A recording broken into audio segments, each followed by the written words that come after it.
그럼에도 불구하고 접종률이 높은 미국, 이스라엘은 물론 이웃 일본 등에서 발생이 지속적으로 증가하고 있습니다.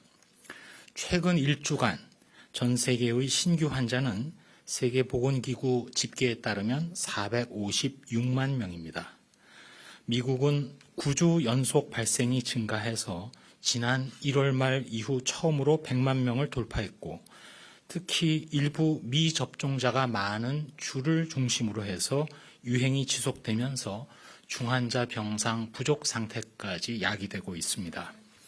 이스라엘의 경우는 전주 대비 확진자가 32% 정도 증가했고 60세 이상 중환자를 중심으로 환자가 늘고 있으며 미접종자의 비율이 높은 상황입니다.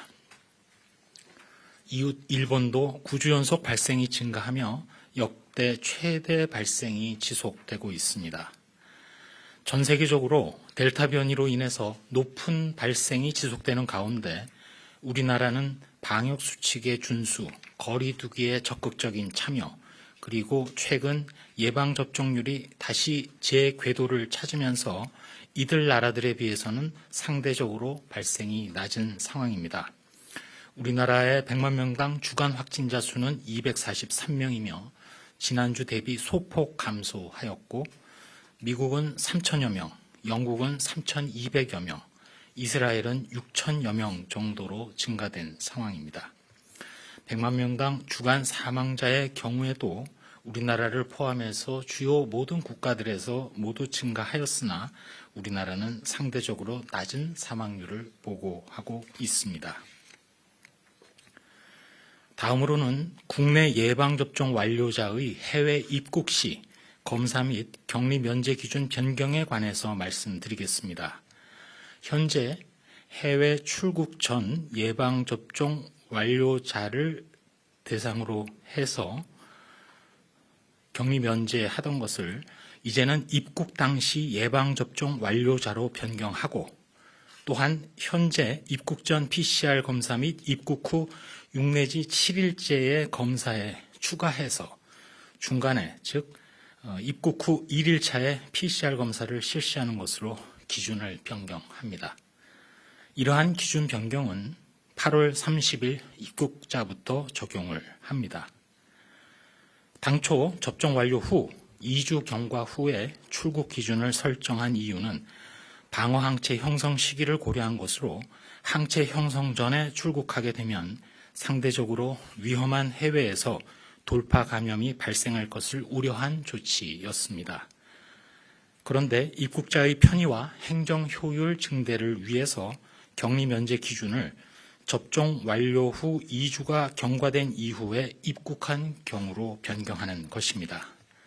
대신 말씀드린 대로 해외에서 입국하는 국내 예방접종 완료자 중 돌파 감염자를 조기에 가려내기 위해서 입국 후 1일차 PCR 검사를 추가합니다. 이로 인해서 무증상 감염자로 인한 지역사회 전파 차단을 더욱 강화하겠습니다. 다음으로는 임상과 관련된 내용입니다. 코로나19 후유증 등 연구의 중간 결과와 동향을 말씀드리겠습니다. 국립보건연구원 산하 국립감염병연구소에서는 국내 의료기관과 협력하여 코로나19 회복 환자를 대상으로 후유증 관련 연구를 수행하고 있습니다. 이 중 경북대학교 병원에서 실시한 설문조사 결과를 간략히 설명드리면, 대구 지역의 코로나19 확진자를 대상으로 온라인 설문조사를 통해서 후유증을 확인한 결과, 이 조사는 작년 10월에 1차 설문조사 그리고 금년 5월에 2차 설문조사에 모두 응답한 241명이 대상이며, 이 중에 약 절반 52.7%에 해당하는 127명에서 확진 후 12개월이 경과된 시점에서도 각종 후유증이 지속되는 것으로 나타났습니다. 주된 후유증의 증상은 빈도별로 볼 때 집중력 저하, 인지기능 감소, 기억 상실, 우울감, 피로감 등으로 확인되었습니다.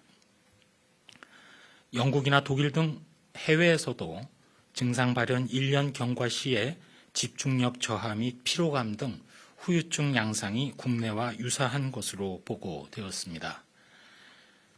앞으로 후유증 및 임상 연구 강화를 위해서 관련 전문가 회의 및 관련 연구를 지속적으로 수행하겠습니다.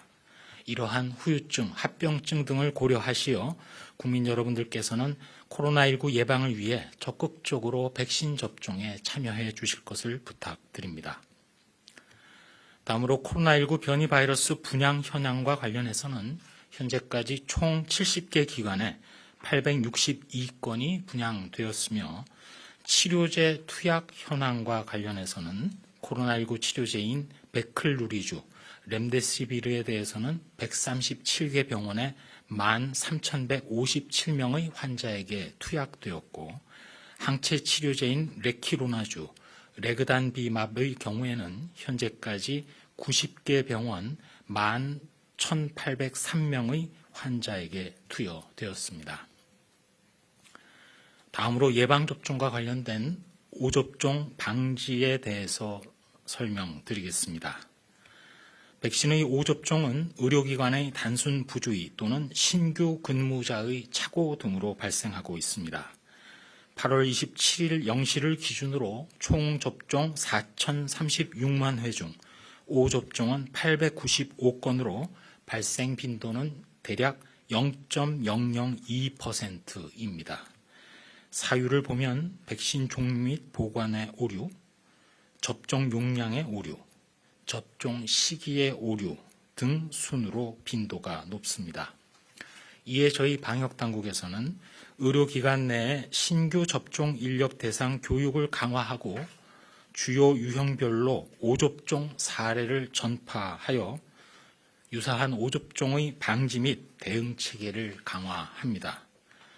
한편 오접종 방지를 위해 관계기관과 합동으로 의료기관의 안전접종 준비 현황을 점검 및 보완하고 의료기관 내에 자체 점검을 상시 지원하는 체크리스트는 이미 지난 7월 중에 배부한 바 있다는 말씀을 드립니다.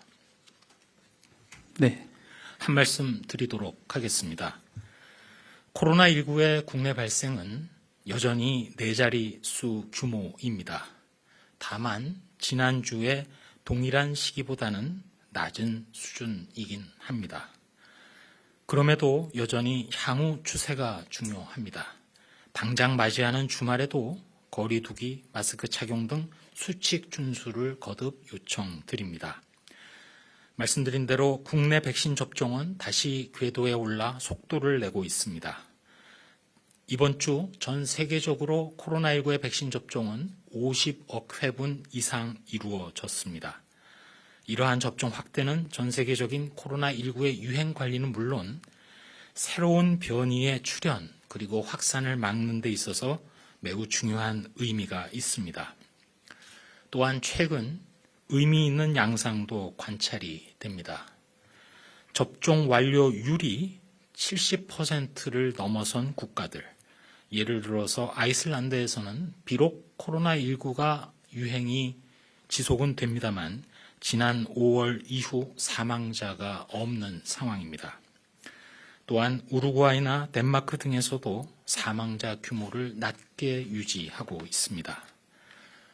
그러나 접종 완료율이 50%를 갓 넘어선 미국이라든지 60%에 도달하기 직전에 거리 두기를 완화한 영국 등에서는 코로나19가 다시 증가하면서 사망자도 증가하고 있습니다.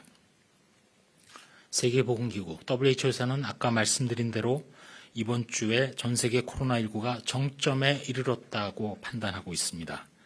이는 거리 두기 외에 세계적으로 백신 접종이 확대되면서 나타나는 양상으로 전 세계 코로나 유행 곡선을 보면 이번이 세 번째 유행인데 델타 등 주요 변이의 확산에도 불구하고 이 세 번째 유행이 가장 규모가 작습니다.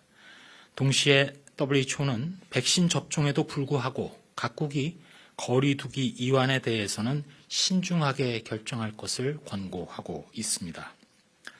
앞으로 우리나라도 코로나19 상황과 백신 접종, 변이 유행 상황이 중요합니다. 동시에 서두르지 않도록 얘기하는 WHO 그리고 전문가 의견을 말씀드리면서 갈수록 더 신중하고 침착하게 해야 하기에 앞으로도 철저하게 수칙을 지켜주시고 동시에 안전하고 건강한 주말을 맞으시기 바랍니다.